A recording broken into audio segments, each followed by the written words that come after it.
Hi, I am Brittany Hall from Yukon Solid Grounds, and today we are at Mosher Farms talking about growing on a small space. So, would you introduce yourselves and tell us a bit about your farm and where folks can find your products? I'm Elizabeth Mosher. And I'm Mike Mosher. Together we own and operate Mosher Farms out of Suffield, Connecticut. It's a really small scale farm. We focus on a lot of like salad stuff. We try to have everything that you need for a salad. Lettuce, carrots, radishes, microgreens, everything that you're gonna need to be able to grab something at a farmer's market and go to somebody's house for, you know, an afternoon cookout or something like that, and you just bring the salad and it's all ready for you. And so where can people find your products? So we currently sell at the Suffield Farmers Market, Okay. and we have a farm stand out front. And then we also sell occasionally to some local farms that have farm stands, or if they're running low on lettuce or something like that. So how big is the space you're growing on? I know it's not very big. Yeah, so the outdoor space, we have 19 100-foot long by 30-inch wide beds. Okay. In the 14-foot wide hoop house, it's 14 feet by 100 feet. We have 4 of the same size beds. And then this hoop house is about 65 by 14. Okay. So grand total, we're on maybe a fifth of an acre. So you grow both in the ground, in the hoop house, and then in hydroponics, Yes. right? So, do you want to talk a little bit about how you decided to use those? Yeah, so originally with all the in-the-ground stuff, I wanted to start growing stuff. We had a little garden in the backyard, and then I kind of was like, oh, we can do a little more. We do a little bit more. And being a science teacher, I wanted it to be all organic and natural, and you know, I'm trying to build soil ecology, so that's really a big focus of mine. You know, if you're gonna be able to farm on a small scale, you got to have the best soil to be able to actually get enough production to actually make it useful. So a lot of this video series has been about like DIY projects, do it yourself. What has the role of DIY been on your farm? Oh, Everything. everything. I got a grant to be able to set up the system. Like this was a lower hoop house, and I was like, oh, I like the caterpillar tunnels, so we jacked it up. So, you know, everything from growing under cover, the caterpillar tunnels are DIY from Farmer's Friend. So DIY is super important for small scale, just to try and keep costs down. Yeah. So we're here with all of your hydroponic lettuces. So you're growing them in a tunnel. Does it get really hot in here in the summer? Is that something you have to worry about? Oh yeah, oh yeah. It gets really hot in here. I mean, anytime you're in a tunnel, it'll easily be 100 plus in here if it's 90 outside. Yeah. So we try to keep it ventilated as much as possible, but we do use a lot of shade cloth when we can. I shade actually my tomatoes as well, just to take a little bit of the edge off. But it seems like the lettuce does okay when there's lots of water flowing through, and you know, like right now this uses about 30 gallons a day to do all this lettuce.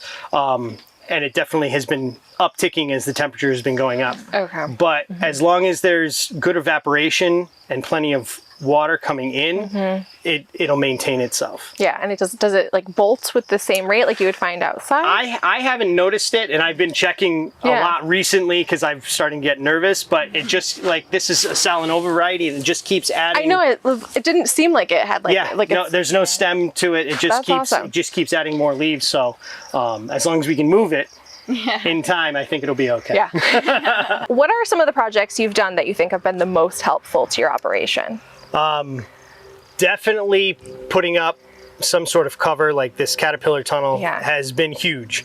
I've had tomatoes actively growing into November, which really extends the season. Yeah. And then I've planted in the past lettuce and overwintered it, and then I had it in the spring. So I was able to start moving things early just to kind of initiate the cash flow at the beginning of the year. So those kinds of projects are huge.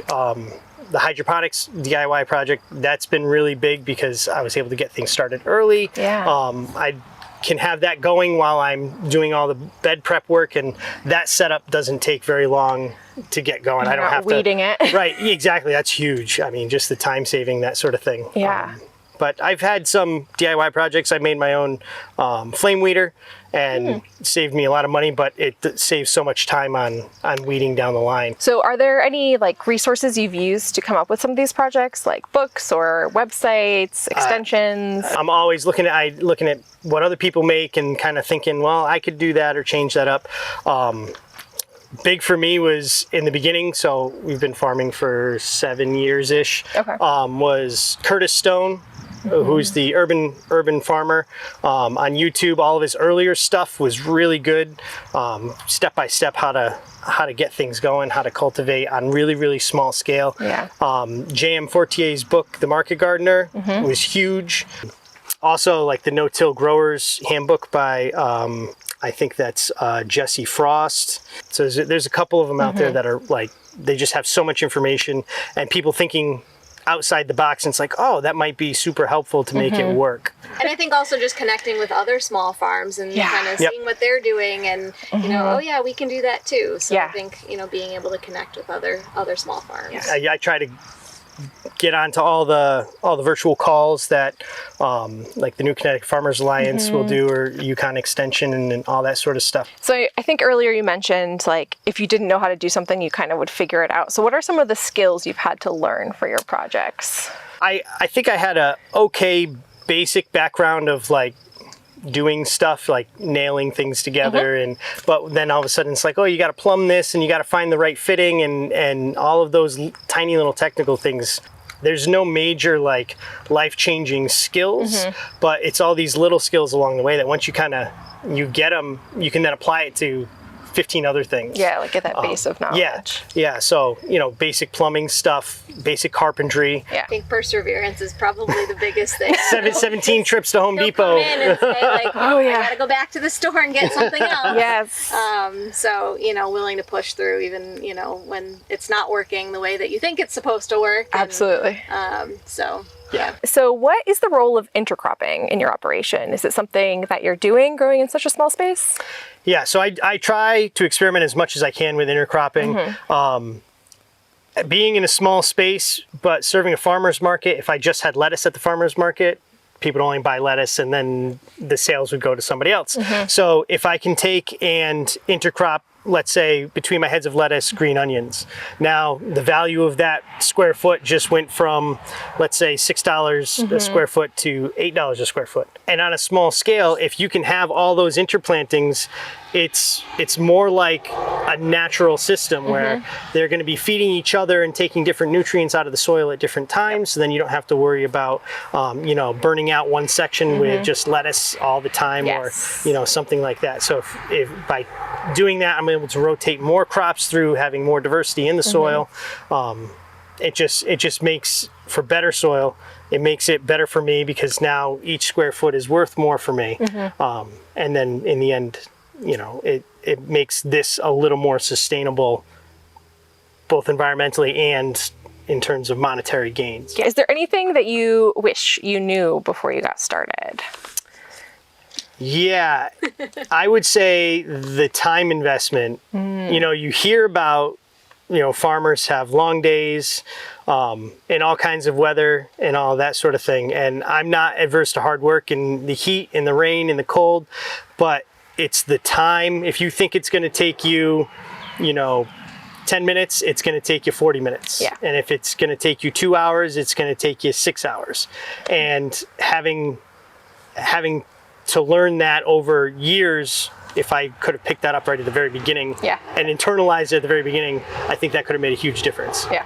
So you've got a bunch of neighbors and you've got conventional farms around you. Has that been difficult, you know, for your farming on that scale? Like, is there any issues with drift, or are your neighbors like not happy to have you? You don't have a pristine lawn for them to look at? Yeah, well, it's one of those, you know, when people walk by, just my regular neighbors that aren't farming, they walk by and they see this and they're always making comments like, oh, the soil looks so great, and that sort of stuff. And I've never heard them stop the guys when they're working across the field like, oh, the field looks amazing. You know, it's always a concern for me when they decide to put down any herbicides or pesticides.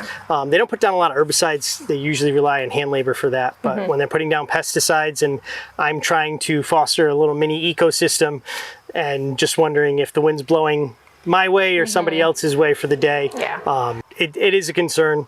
One of the reasons why I can't be certified, or why I'm not trying to be certified organic, because I know that it's just too difficult to ensure that that crop would be certified organic. Yeah. So what are some of your future goals for this space? I have been thinking about that idea of putting up just a giant shade structure over the whole garden, because everything grows better when it's got a little bit of shade. Doesn't matter whether you're, a tomato or lettuce. Soil retains a lot more moisture. Germination's better. So just having, I don't know how much it would cost. I haven't figured it out, but that's one of my goals, is to put up some posts and hang some shade cloth, just so it's just over the whole thing, but it's still all open. I think if money was no object, I would want to put in a massive greenhouse. I would like to transition into aquaponics, or vermiponics would be even cooler. So then I could be growing things on the walls, so vertically, so in the soil, all at the same time, but then taking like some of the waste from the hydroponic aquaponic system and using that to fertilize. So there's not really any waste. If I do the vermiponics, I'd be able to take the waste, feed it to the worms, make my own worm castings, worm tea, and that sort of stuff, and just kind of close the loop. Having the chickens here definitely helps with that, but if I could have one big structure, I think it would just create a really efficient system. Have an area for like a wash pack station, so it's all right here, as opposed to just hauling things back and forth and that sort of thing. So do you have any advice for other farmers who are, maybe the land they have available to them isn't very big and they want to use it, but they just don't know how to get started on a small plot? In terms of like the process, what I recommend is get some landscape fabric or some silage tarping or something, and tarp it the year before you thought you wanted to do it. After you tarp it, what I would recommend is that you put down compost. A lot of soils, especially if there were lawns to begin with, are really nutrient deprived. So if you put some compost in, you get some biology back into the soil, which will automatically start making some nutrients available. Get a nice organic fertilizer. We use composted chicken manure here. Put that down and then go for it. Start your seeds in a really high quality compost mix. I made my own for a couple years, and this year I bought my own I bought some in, and it's made a world of difference. I mean, it was more expensive, but just the quality of it is really, really amazing. Be in the winter time, make a crop plan. Even if you don't stick to it, at least you have a general idea of what you want and when you should be starting things. Because if you're on a small scale, it's a really high turnover. So, if lettuce is in the ground it would take radishes. If radishes are in the ground for, 35 days or something like that, when you crop that out, you want something ready to go in, and you want to know what it is that's going to go in next. So crop planning, get going in the soil before you think you need to. I think thinking outside the box is super important when you're at this scale. It's so easy to hear about, you plow your field, you do this, you put your rows, they have to be this far apart. And I play around all the time with spacing of radishes depending on the time of the year.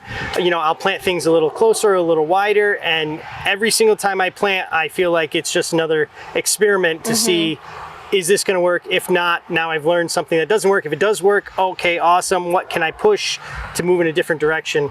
So there's always room for improvement. There's always room to make changes, and everybody's system is going to be different. And if you just stick to the mantra that works in Texas, it might not work here in Connecticut or Florida and Maine. It doesn't really matter. Everybody's going to be a little bit different. Cool. Well, thank you so much for your time and for having us out to visit. Absolutely. Thank you guys for coming. We really appreciate it.